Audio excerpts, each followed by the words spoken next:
Well, hello again, everybody.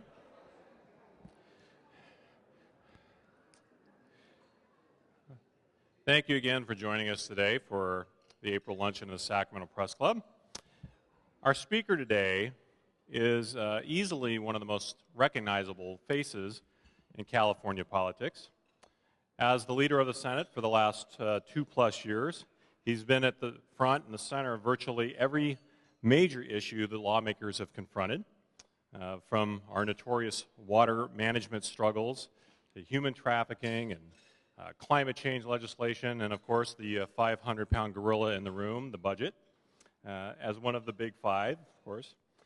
In recent weeks, he's even stepped into the fray over the Sacramento Kings, which some of you might have an inkling of. Anyway, that's a lot for any one person to have on their plate, for sure. Of course, those of us here at the Press Club, we know Senator Steinberg is more than just the leader of the Senate. If you were at our Gridiron event last December, we have another name for him. We like to call him Old Brown Eyes. And I don't know that you could ask for much more than that, but he also wanted me to let you know, of course, you might notice today that the normally very nattily dressed Mr. Steinberg's wearing jeans. For those of you who don't know, today is the day, I believe it's called Denim Day, where some of you might be familiar with a court case where a sexual assault victim court let somebody off on that, the theory being that if you're wearing tight jeans, you couldn't possibly have been raped. So anyway, if you want to talk with Senator Steinberg a little bit more about that, he can tell you all about that. Anyway, you don't want to hear from me anymore. Without further ado, ladies and gentlemen, would you please welcome the Senate Pro Tem of the California State Senate, Darrell Steinberg.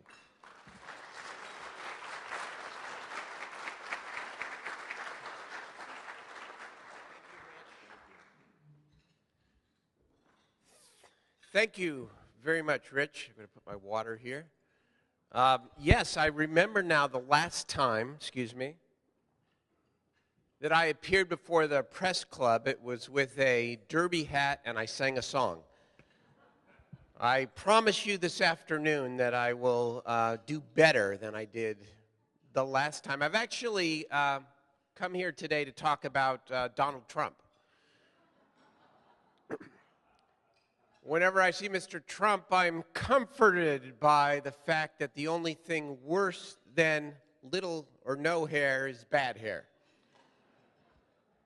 Thank you. That joke worked. I'm very glad. Thank you very much, Rich, and thank you to the Press Club for having me.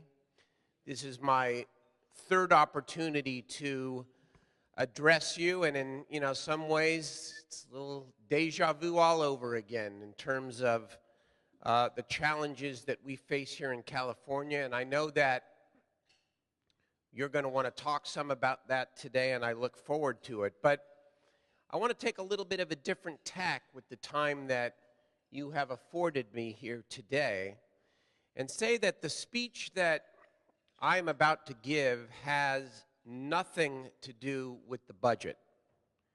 And yet this speech that I am about to give has everything to do with the budget. I came here today with the opportunity to talk about the future of education in California, the future of our economy, and yes, ultimately, what kind of budget, what kind of public services this state can sustain going forward. President Obama and other leaders have said that job creation is our most important national imperative, and I could not agree more. Yet our nation's debate about job creation is largely divorced from the other compelling national debate, the future of public education. Here in California, over the past several years, we watched the president's signature education initiative, Race to the Top, devolve from a compelling effort to raise student achievement to a tried and true political fight between California's largest teachers union and numerous business-sponsored reform efforts. Their fight over how to best evaluate teachers and more fairly spread the layoffs of teachers during tough budget times is important, but in my view, it is far too narrow. While the state and the country, in fact, debate how to assess and how to evaluate teachers and argue about the obstacles to a better evaluation system, no one is asking more fundamental questions. What are we asking our teachers to teach? Is the standard textbook delivered subject matter relevant to the knowledge and the skills necessary for the next generation to compete in the global economy? How are we going to adapt our education system built for the industrial age to the needs of the innovation economy that we want to build? If we are truly serious about winning the future, then we need to get serious about the relationship between jobs and education. 3 California facts illustrate the disconnect between what and how we teach and a coherent economic development strategy. Number 1, California's foundation for school and district-based accountability is annual standardized tests. 100% of a school's performance is judged on bubble tests given every spring. Not a single measure of accountability relates to graduation rates or whether those who do graduate are prepared to succeed in college and career. The basic outcomes that the public rightfully expects from schools, that they help teenagers get ready to contribute to society and the economy as adults, are not captured by our existing system of public school accountability. Number 2, our renowned but challenged University of California system actually defines high school academic rigor and the bulk of the high school college prep curriculum, whether a student attends the University of California or not. It approves the courses which meet the so-called A to G standard. A for history and social science, B for English, C for math, D for laboratory science, E for foreign language, F for visual and performing arts, and G for electives. But too often, these rigorous courses and curriculum do not provide students with the hands-on, applied learning experience that keeps them engaged while connecting the learning with real jobs.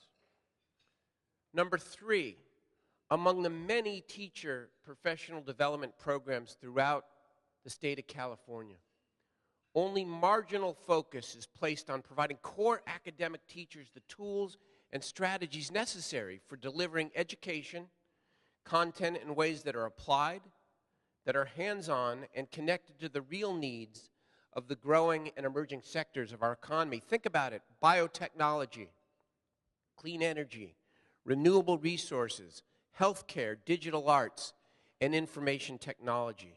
Let me summarize quickly. We don't measure school performance based on the ability of students to succeed in college and career.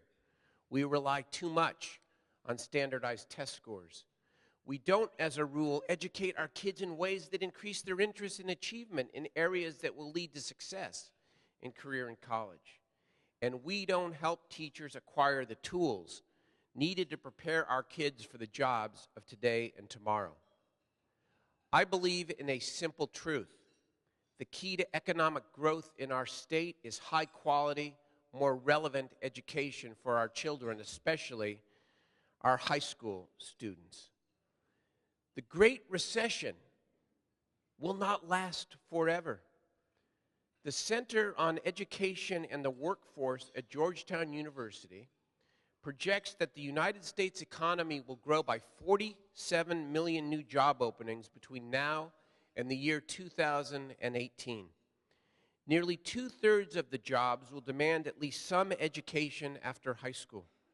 Many will require a college degree, but millions of decent to high-wage important jobs, electricians, construction managers, police officers, dental hygienists, will open up that require industry certificates, apprenticeships, or associate degrees.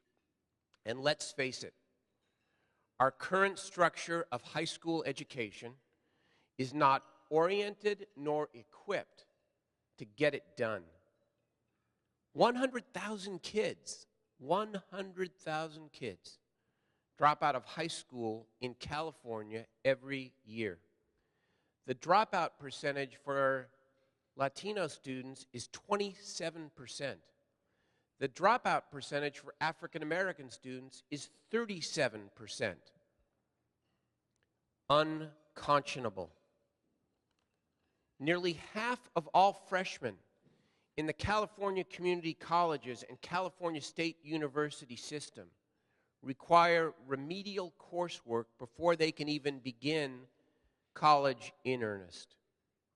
Most revealing to me, California's high school students themselves are telling us what they want. Large majorities of high school students in this state surveyed said they would be highly motivated if they attended schools where they could take courses qualifying them for 2 to 4 year college or some sort of advanced training, and at the same time have the chance to acquire skills and knowledge relevant to future careers.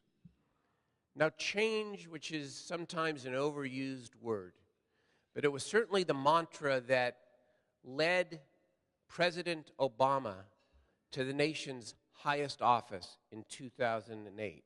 It was his mantra.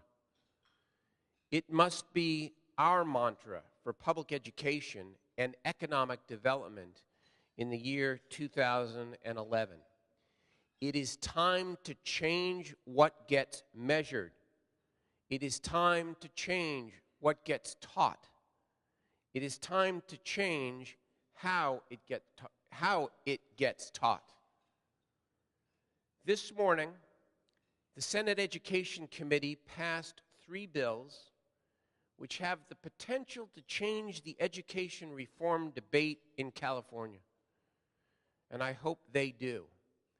They include the following new directions. The lead legislation changes what gets measured by reducing the importance of standardized test scores in evaluating high school performance.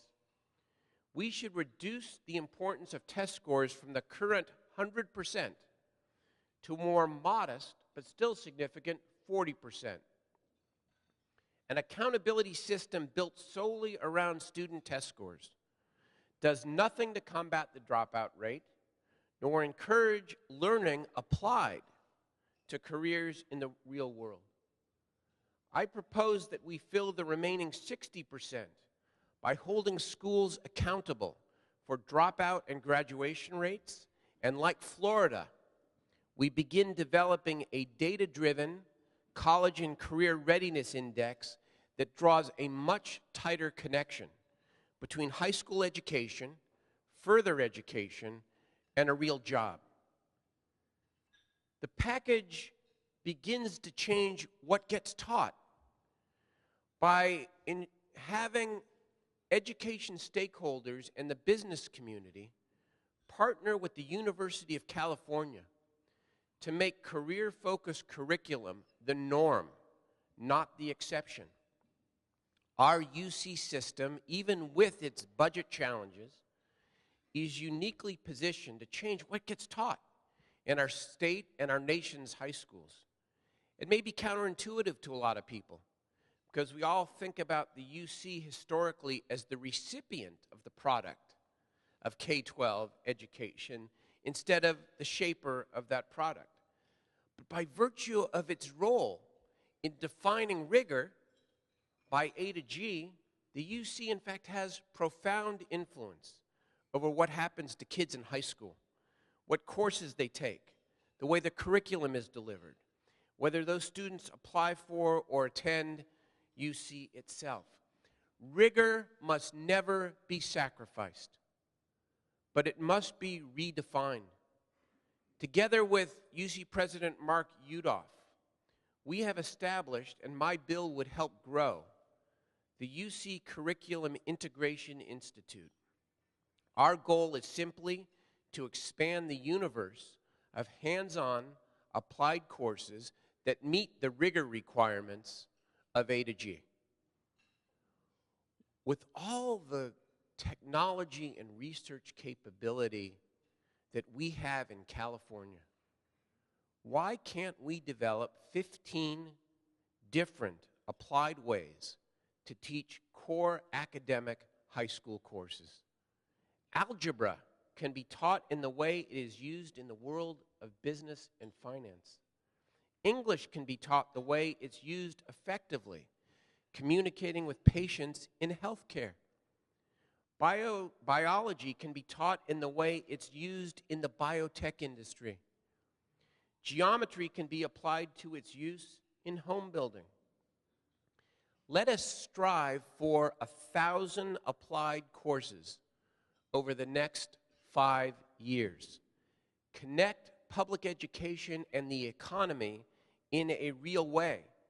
And rather than make teachers the focus of the problem, let's recruit and train teachers to teach the real-life applications of subject matter rather than rely exclusively on information contained in expensive textbooks. Who wouldn't prefer to access subject matter in this way? Now, I said this speech had nothing to do with the budget, but it obviously has everything to do with the budget. Because in order to build, we need to stabilize our fiscal ship in California. And we need to do so in a fair and a balanced way.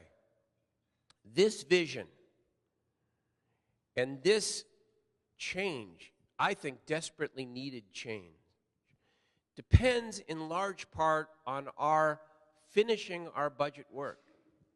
And finishing our budget work not by cutting $4.5 to $5 billion of K-12 education, not by cutting another $1 billion out of our higher education system, not by relegating this state to lower and lower rankings when it comes to academic achievement, per pupil spending, and our willingness to make education and higher education not just an easy talking point for politicians when they run for office, but the real leader in the nation. I recognize that we are in a tough stretch in California. Lord knows, this is my third time before you, and the budget crisis is still before us. We're dealing with a long recession. We're dealing with a budget battle that has dragged on much longer than it should. A recovery that is not moving nearly as fast as anybody would like. But while we grapple with that, and Lord knows that's where I spend the majority of my time, we must not stop planning for and investing in the future. I'm happy to take your questions. Thank you so much for having me today. And by next year, may we not talk about the budget at all. Thank you.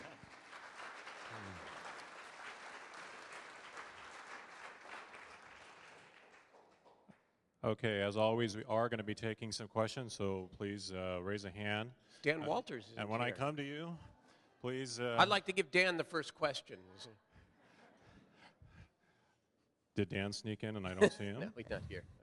That's why I gave it to him. Anyway, just put a hand up. It's not nice to make fun of the host. Anyway, put a hand up. Oh, wait, I see a hand over here.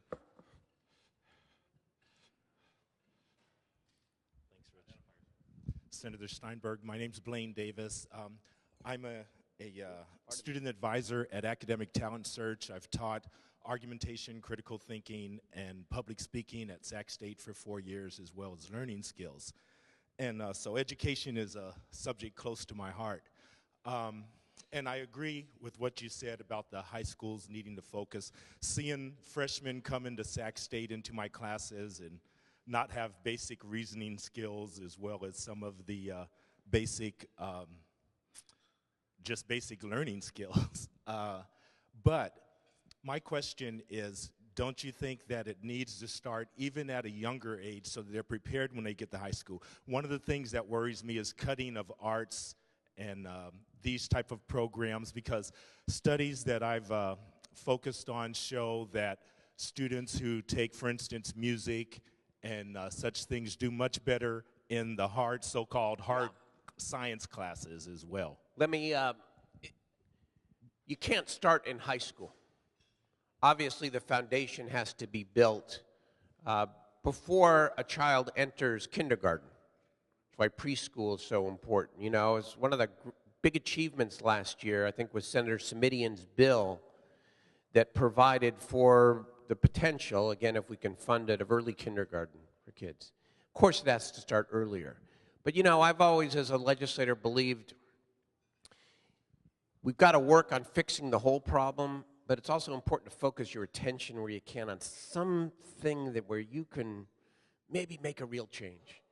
And there has been a lot of attention paid to elementary schools, not nearly enough, but a lot of attention paid to K through 6. But the middle schools and the high schools need a lot more attention, because the statistics show that the 9th grade is the key year. A young person's either going to take a path towards graduation and a better future, or they're going to be one of the statistics. So my work is not to the exclusion of working to make the system better in the earlier grades, but I just think that this is ripe for change, especially because we're rightfully focused, as we should be, on the economy. If you don't link education to the economy, you're missing half the equation. Thank you. Senator, we've got one right over here.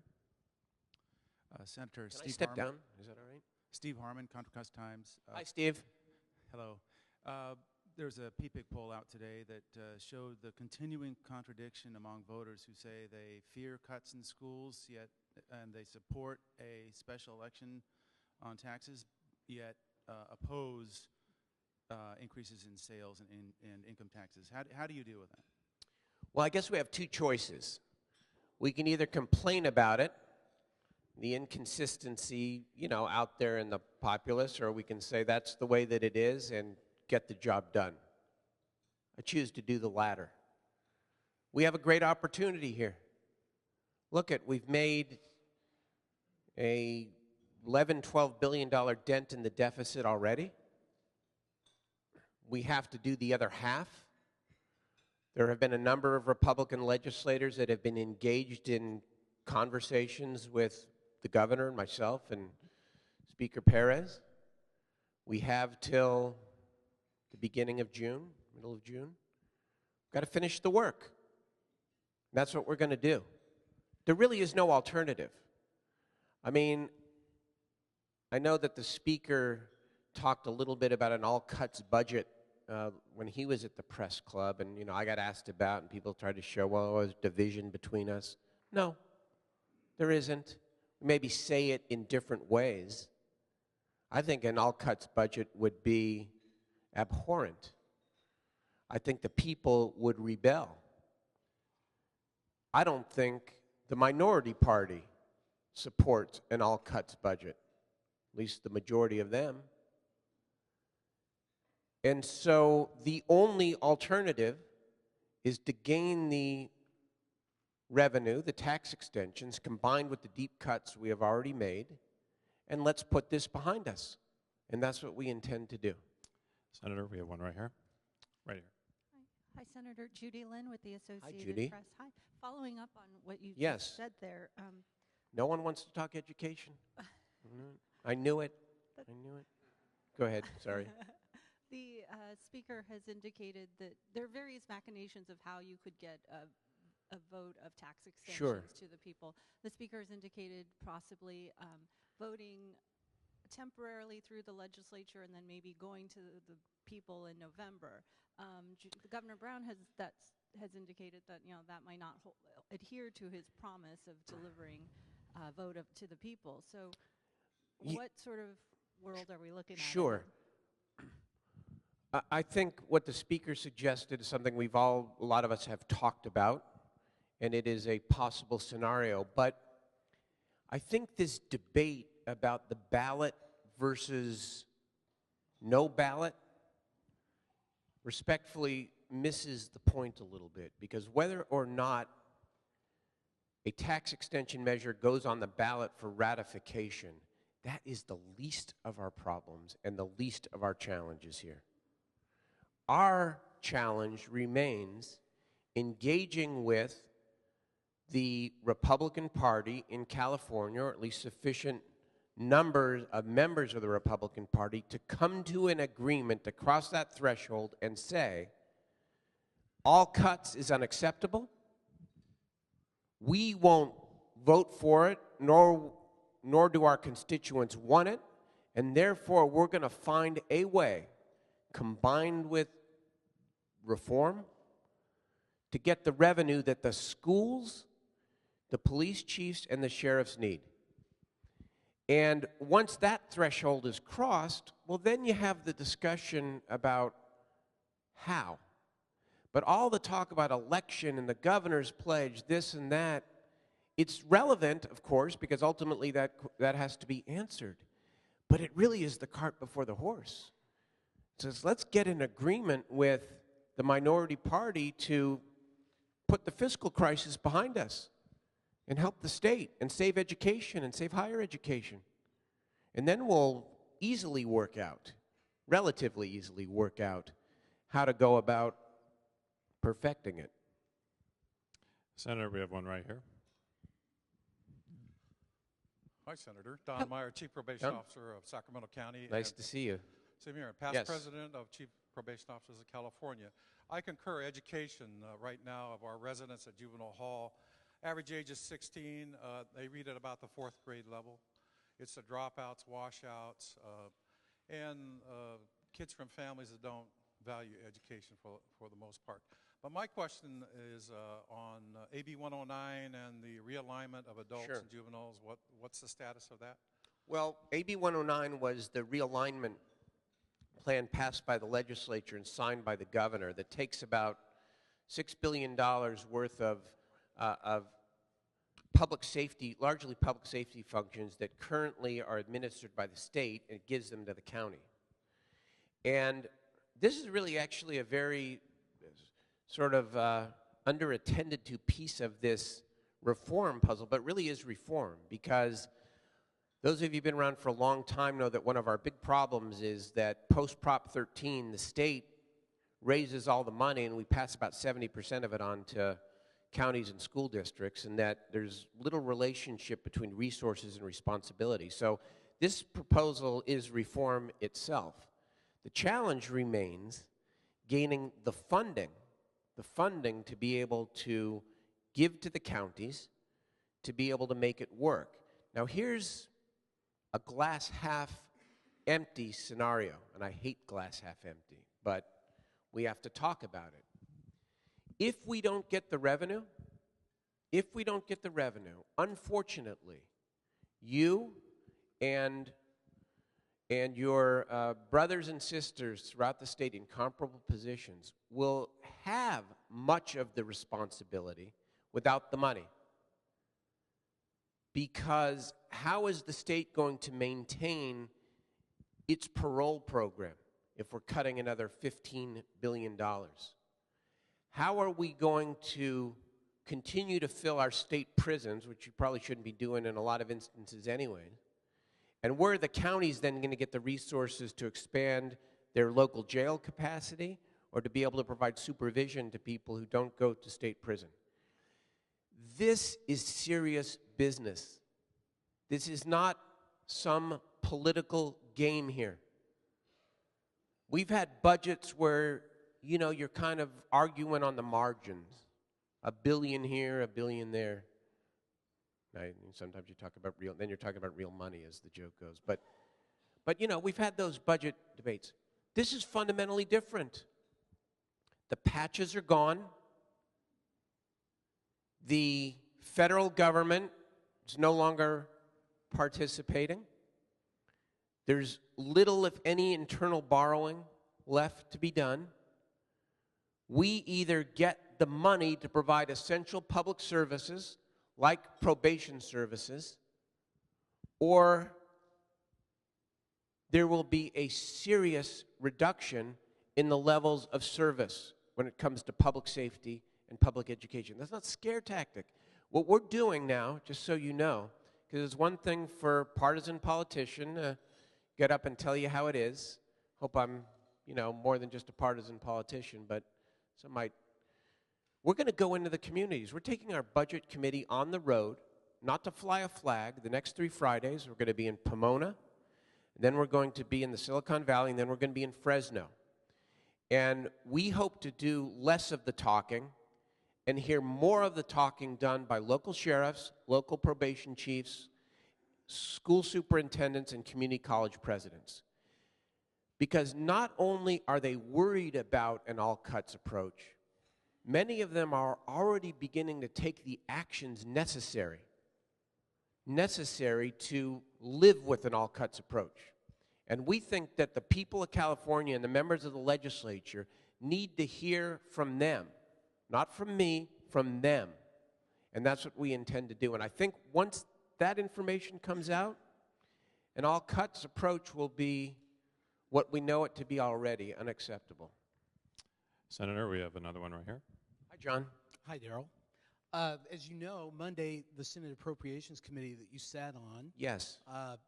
passed the bill that contains 6 contracts that cover, tens of thousands of state workers. Wondering, when is that going to come to the floor for a vote? If you have a sense of that, and do you see those contracts going through independent of the budget, or are they going to become caught up in the larger budget negotiations? I believe the contracts will be ratified. I will speak with Senator Dutton probably sometime this afternoon, and we'll talk about where his caucus is on those measures. If you remember, they're I think, in a bit of an awkward position. If you remember last year when it came to the repeal of SB 400, the Davis pension benefits that we rolled back, 40% of Senate Republicans would not vote for that rollback. CCPOA, of course, was opposed to the rollback. Now the roles are, I guess you might say, reversed a little bit. And so it'll be interesting to see what position they choose to take. I don't know whether we'll bring it up tomorrow or next week or several weeks, but I'm confident that the compacts will be ratified. Look, nothing is perfect. It's true that the governor projected a higher savings than what the contracts produced. But I must tell you, in contrast to what went on for years in this state without contracts, and the instability and the furloughs and the court cases and the endless litigation that cost the states tens of millions of dollars, this is a vast improvement.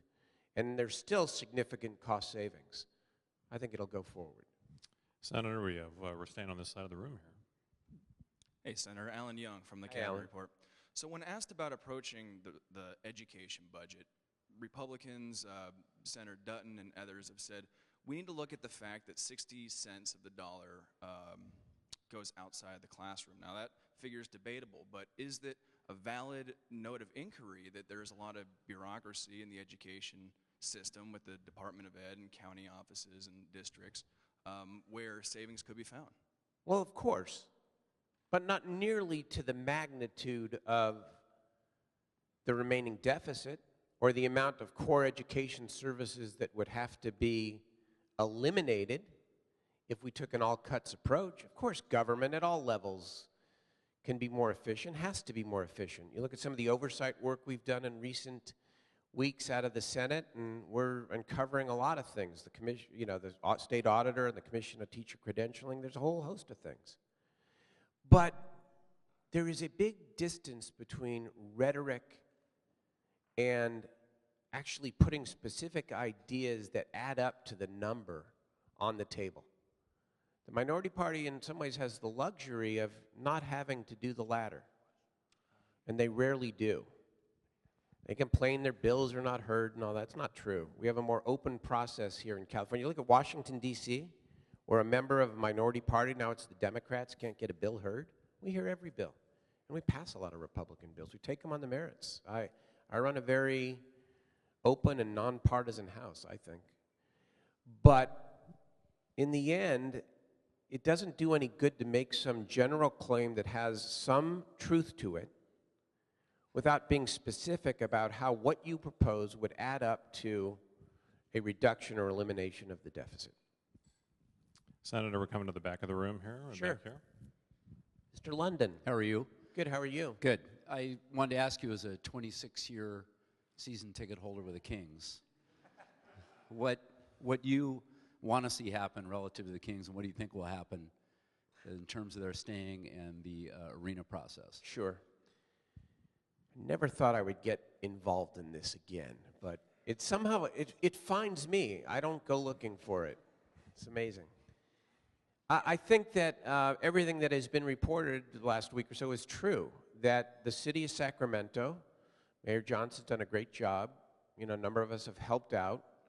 The city of Sacramento has shown the NBA why this is such a special community and why it has consistently supported its NBA franchise. And I think that the NBA has been very impressed. And I think now it's being backed with specific financial commitments. And I am hopeful, but you don't know until it's done, that the Maloofs will not actually file for relocation. And if they do, that it'll be turned down. And that the Kings will be here for another year. Now that isn't the end of the story, it's really the beginning, because this arena issue is a vexing one. The public doesn't support, especially in this particular financial climate, generalized taxes for these sorts of things. But that doesn't mean that there aren't other ways, whether it's hotel taxes, ticket taxes, rental cars, all that kind of stuff, together with a regional approach where we pool resources and see what is there. And I tell you one thing, when you've stared into the abyss and you've seen that you might lose that which the community takes great pride in, I think it's an extra motivation, an extra jump start now to make this succeed. And I think we can. I think the key to it is that the region has to get involved. The city and county of Sacramento cannot carry the load alone, whether it's land or whether it's, again, non-general tax resources. But much better than 2 weeks ago. Senator, we're going to be right up here. Go Kings. Right. Shane? Shane Goldmunker with the LA Times. I wanted to ask you if you've been tracking the tax collections for the state so far this year, and how optimistic they have you, and how much of the deficit you see being closed through increased revenues. I don't, there's some encouraging news, but I don't want to get too excited. Because last year, if you remember, there were a couple of days where it appeared, based on projections, that the state might gain a huge jump in revenue. And then it went, and it was like a souffle that just collapsed. And we ended up in worse shape revenue-wise. So I don't know. I think the signs are a little bit more positive this year. And I think we may have some revenue growth. But I am not counting on that revenue growth being enough to avoid the debate and the difficult choices that we face here in the state. Senator, we're going to be all the way here in the back of the room. Hi, John. I'm way in the corner, Senator Steinberg. John Myers from KQED. So about the president's birth certificate. No, I'm just kidding. You started at the beginning. Donald Trump. Back to the budget for a moment, because as you know, there are a fair number of people inside, outside the Capitol, on your side of the political spectrum, obviously, who say, can we just dump the special election idea? Let's try to get the taxes in the legislature. Let's stop doing it. The polls show, at best, it's a coin toss, that the voters would prove those taxes. In other words, you'd be right back here. Governor made it as a campaign pledge, puts a lot of you in a place of trying to figure out a lot of different moves. What do you say to the people who come to you and say, Darrell, try to just get the taxes, drop the election? I'm for it. Let's get the Republican votes to do that. That's what I say. I'm all for it. I mean, and it's not That's why, in answer to Judy's question, let me sort of go back to it again. It's obviously a relevant question, but it is not the main question. It's not the main question. The main question is, how do we engage Republicans in helping save this state and not cut public schools by $5 billion? I'm not ducking it. I mean, I would prefer, I said this before, darn right I would prefer if there was a deal that said we didn't have to validate the tax on the ballot, yes. But it's a little more complicated than that. Number one, we're still talking with the members of the minority party. Number two, there's been talk about spending cap and that sort of thing, and realignment itself, by the way, has to go to the ballot no matter what, because the counties rightfully want and deserve constitutional protection for continuing to get the revenue stream even when the taxes run out. And so you're going to be to the ballot for something.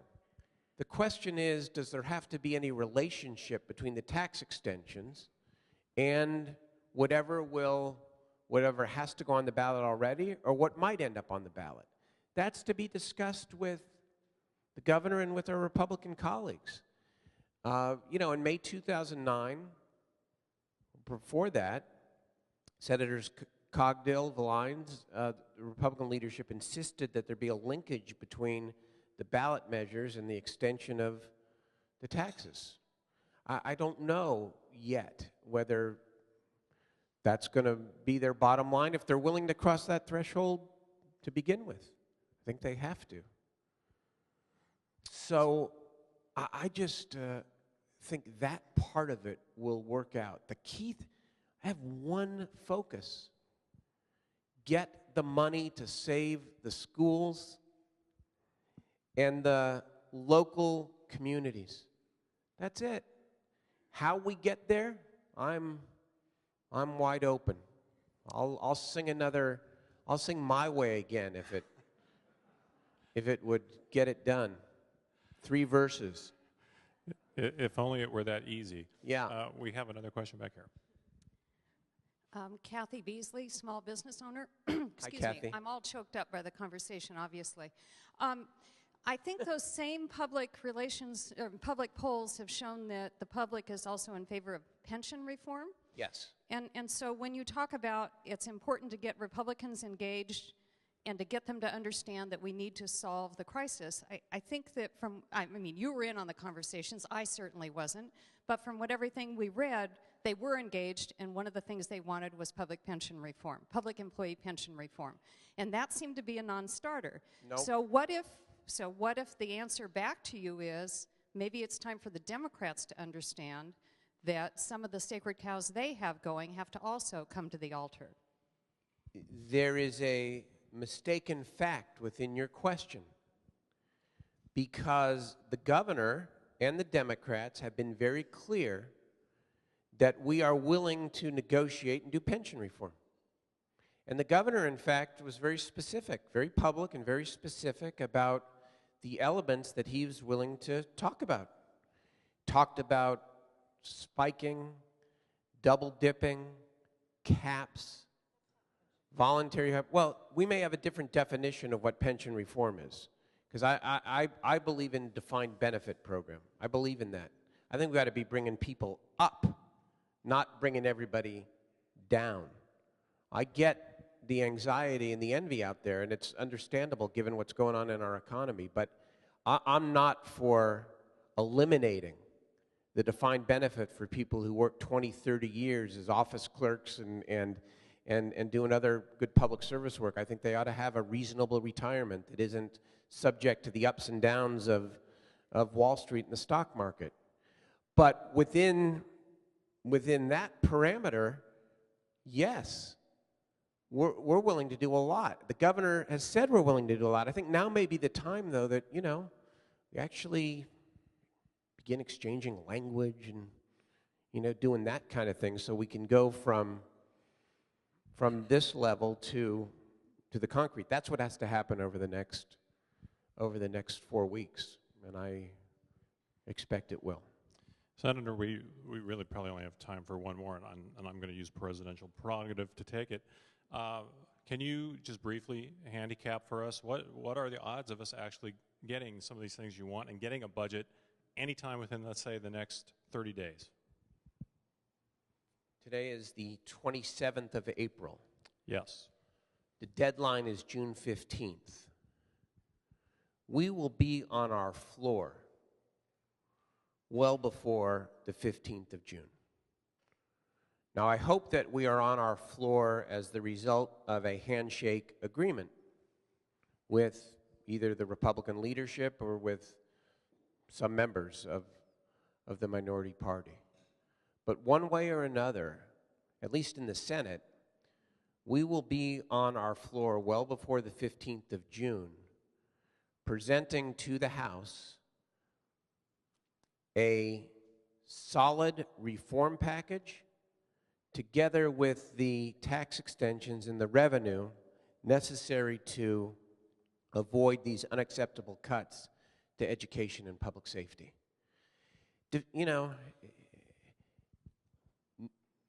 Defeat is not an option here. It really isn't. I mean, if you take the belief that there's no support for an all-cuts budget, because there really isn't. That's the secret here. There isn't even among the majority of the Republicans. There isn't. Then there's only one choice.